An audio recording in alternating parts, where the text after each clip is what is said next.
Bueno, bienvenidos. Hoy vamos a meternos con una idea que la verdad es casi una bomba. Uf, sí. El texto que analizamos sugiere que esa voz, esa que tenemos en la cabeza y que llamamos yo, ¿Mm? esa sensación tan íntima de ser quienes somos, pues que no es realmente nuestra. Que es un personaje. Exacto.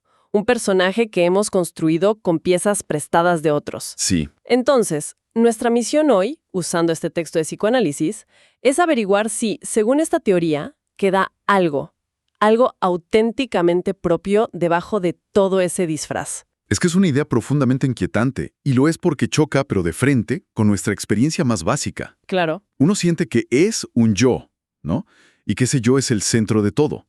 Pero el psicoanálisis, particularmente desde la perspectiva que explora este texto, nos propone a darle la vuelta. Darle la vuelta por completo. Por completo, nos dice. El yo no es el punto de partida, es el punto de llegada. Es una construcción. Y bueno, vamos a explorar un poco cómo se arma esa estructura. Perfecto. Y el texto, la verdad, no pierde tiempo. Nos lanza de cabeza al problema con una primera definición que ya me genera 1000 preguntas. Dice algo como que el yo es una respuesta del sujeto al deseo del otro, y pone otro con mayúscula. Ahí está la clave, la mayúscula. A ver, un momento. Cuando habla del deseo del otro, se refiere a, no sé, a lo que se espera de una. Ajá. O sea que mis padres querían que fuera médica y mi yo se formó para eso, para complacerlos. O va por otro lado, es algo más sutil. Es una pregunta excelente, porque va justo al núcleo del asunto. No se trata tanto de un deseo explícito, como quiero que seas médica. Es algo mucho, mucho más fundamental. El otro con mayúscula en primera instancia son las figuras de crianza, los padres. Claro, y su deseo es algo, digamos, enigmático. Es la pregunta que todo infante percibe sin poder formularla. ¿Qué quieren de mí? ¿Qué lugar tengo yo en su mundo? Uf, qué fuerte eso. Es que nuestro primer intento de ser alguien es una respuesta a esa pregunta silenciosa. Empezamos a moldearnos para ser la hija buena, el niño tranquilo, la niña graciosa. No porque nos lo pidan con palabras, sino porque intuimos que esa es una respuesta que satisface, que nos da un lugar en el mundo de ese otro. Es un molde que viene de afuera. O sea que antes de que yo pueda preguntarme ¿quién soy?, ya estoy intentando ser la respuesta a la pregunta de otro. Exactamente. Eso ya me hace un cortocircuito en la cabeza. Y creo que para entenderlo tenemos que meternos en la siguiente distinción que hace el texto, que parece ser el corazón de todo, ¿no? Sí, es fundamental. La diferencia entre sujeto y yo. Insiste mucho en que no son lo mismo, y la verdad, en el día a día, los usamos como si lo fueran. Y esa es la trampa.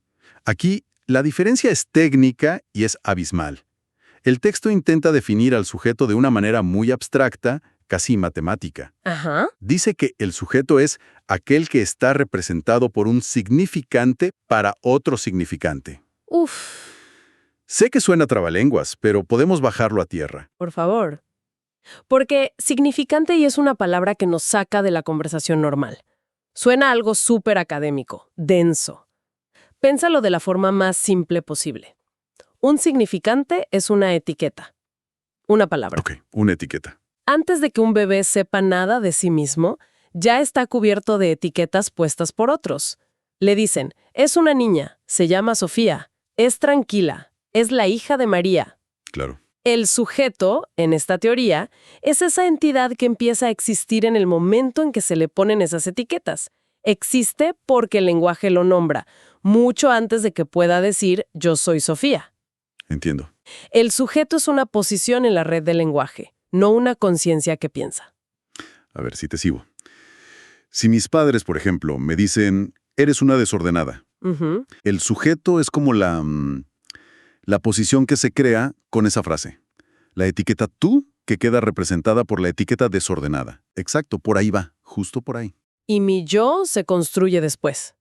Cuando yo me creo eso y empiezo a decir yo soy desordenada, es así, es exactamente esa la inversión que propone el texto.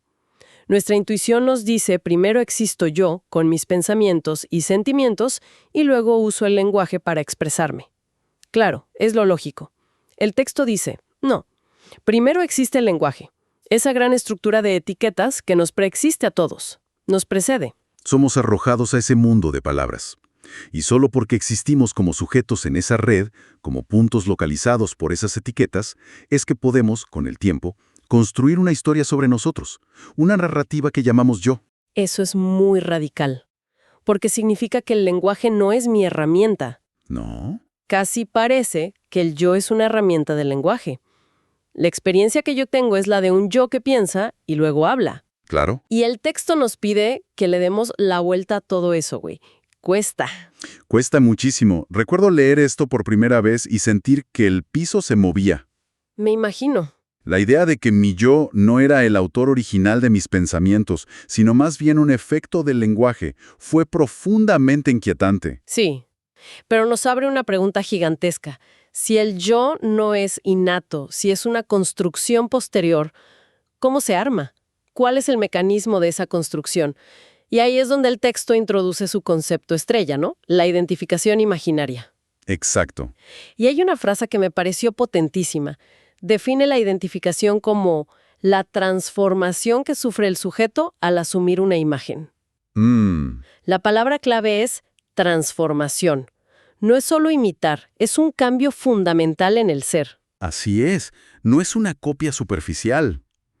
Es un acto de incorporación. El yo se construye asumiendo imágenes como si fueran propias. Para que esto no quede tan en el aire, el texto da un ejemplo que creo que todos podemos visualizar. La persona que se identifica con una estrella de rock. Sí, es un gran ejemplo. Y de repente empieza a vestirse como esa estrella, a caminar con su arrogancia, a hablar con sus modismos. Ajá. La imagen del músico es como un molde en el que esta persona vierte su ser y se transforma. Ese ejemplo es perfecto porque lo hace tangible. Pero lo fascinante es que este mecanismo no se limita a la adolescencia. Es el mecanismo fundamental desde la más tierna infancia. Desde el principio. Desde el principio. El sujeto, que como dijimos, es esa posición casi vacía en el lenguaje, empieza a vestirse con imágenes para tener una consistencia, para sentirse alguien. Y esas imágenes, claro, ¿de dónde vienen? Vuelven a venir de ese otro, con mayúsculas. Son las imágenes que nos ofrecen los padres, los hermanos mayores, los héroes de los cuentos. Claro. Y eso se ve clarísimo hoy en día, ¿no? Con las redes sociales. Totalmente. Es el mismo mecanismo, pero a una velocidad y con una cantidad de otros que es, abrumadora. Es un mercado de imágenes infinito. La gente construye un yo con pedacitos de influencers, de la estética de una cuenta de Instagram, De frases motivacionales que lee en TikTok. Sí. del estilo de vida de alguien que ni conoce. Es una identificación imaginaria a escala masiva y en tiempo real. Totalmente. Has dado en el clavo.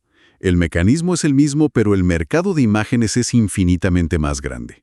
Y aquí podemos usar otra analogía que ayuda mucho. A ver. Pensemos en el sujeto como alguien que está, por así decirlo, desnudo, y tiene acceso a un armario gigantesco, que es la cultura, la familia, la sociedad. El texto lo llama el lugar del otro o el tesoro de los significantes. Ok, un armario gigante. En ese armario hay todo tipo de trajes. El sujeto empieza a probarse cosas. A ver qué tal me queda este traje de hijo responsable que usaba mi padre. Claro. Uy, esta chaqueta de rebelde sin causa que viene en una película me gusta. Este estilo de persona espiritual que vi en Instagram parece cómodo. Entiendo. El yo es el atuendo que finalmente elegimos llevar, el que presentamos al mundo, aunque todas y cada una de las prendas sean en esencia de segunda mano. Me encanta esa analogía del armario. Y refuerza otra cosa que dice el texto y que al principio no entendí. ¿Qué cosa? Que el yo no está incluido de entrada en ese tesoro de los significantes. Exacto. Con la analogía queda clarísimo. En el armario están los trajes, las prendas, o sea, los significantes. Pero mi combinación particular, mi outfit, mi yo, ese no está prediseñado. No. Tengo que armarlo yo misma con lo que hay disponible. No hay un maniquí con mi nombre y mi conjunto ya puesto. Precisamente.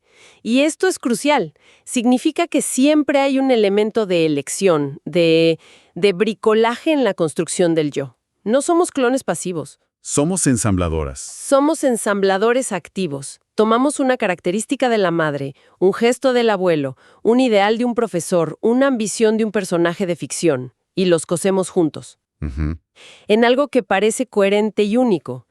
Pero la materia prima no es nuestra, la tomamos prestada de ese gran armario cultural. Todo ese recorrido nos lleva entonces a la definición final que ofrece el texto, que después de esta conversación cae con un peso tremendo. Sí, hay una frase que lo resume todo, y es brutal en su simplicidad. Es la conclusión lógica de todo el argumento. Al yo se lo puede definir entonces como la suma de las identificaciones imaginarias del sujeto. Ahí está. Y ya no suena a una frase del libro de texto. Suena. ¿Revelador? Sí, y un poco aterrador, ¿no?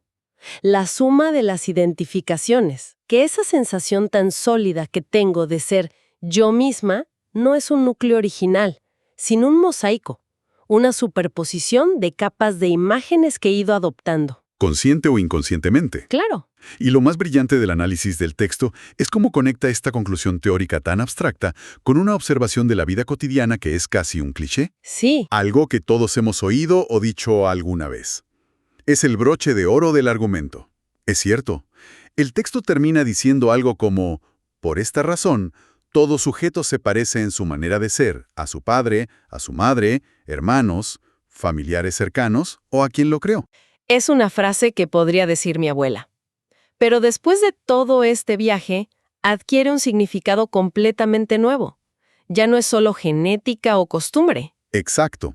Esa frase deja de ser una simple observación sobre el parecido familiar y se convierte en la prueba viviente de todo este complejo mecanismo psíquico. Claro. No es que heredemos el mal humor de nuestro padre, es que en algún momento nos identificamos con esa imagen del padre malhumorado y la hicimos nuestra. La incorporamos. No tenemos la misma risa que nuestra madre solo por biología. Es que nos identificamos con el sonido de su alegría y lo incorporamos. Nuestro yo es, en un sentido muy literal, un eco de aquellos que nos dieron las primeras y más poderosas imágenes con las que vestir nuestra existencia. Es una idea vertiginosa. Entonces, si recapitulamos el viaje que nos propuso este texto, el yo no es el piloto del avión, es más bien el avión mismo, construido en pleno vuelo. Sí, no es algo que somos, sino algo que llegamos a ser. Y los materiales, los ladrillos, las alas, todo, son imágenes, características, deseos que tomamos prestados de otros. De ese gran otro. Y el pegamento que une todo es el lenguaje. Es una excelente síntesis, y la implicación de esto es enorme. Nos obliga a pensar en la identidad no como algo fijo que debemos encontrar o descubrir dentro de una, Sí. sino como un proceso dinámico, una película que se sigue filmando. El yo está siempre en obra, siempre sumando o renegociando identificaciones. Nos invita a ser arqueólogas de nosotras mismas. Totalmente. A preguntarnos, ¿esta idea que tengo sobre mí, de dónde la saqué? ¿Esta forma de reaccionar ante el fracaso, a quién se la vi primero? Claro. Nos permite entender la identidad como algo mucho más fluido, relacional y quizás menos tiránico. Totalmente. Nos deja con esa sensación de ser menos autoras y más curadoras de nuestra propia identidad, seleccionando y mezclando piezas de una galería inmensa. Ajá. Lo cual, inevitablemente, nos lleva a una última reflexión, ¿no? Para dejarla flotando en el aire. Adelante. Si el texto define al yo de una forma tan categórica, como la suma de las identificaciones con otros, como este collage de piezas ajenas, ¿Qué espacio real queda para lo que llamamos lo auténticamente propio? ¿Es posible ir más allá de ese atuendo, de ese personaje, y encontrar algo o a alguien debajo? es la gran pregunta. O, llevando la idea del texto hasta su última y más radical consecuencia, es la misma búsqueda de la originalidad y la autenticidad en sí misma, solo otra imagen de moda, otro traje muy popular en el armario de nuestra cultura, con el que nos estamos identificando.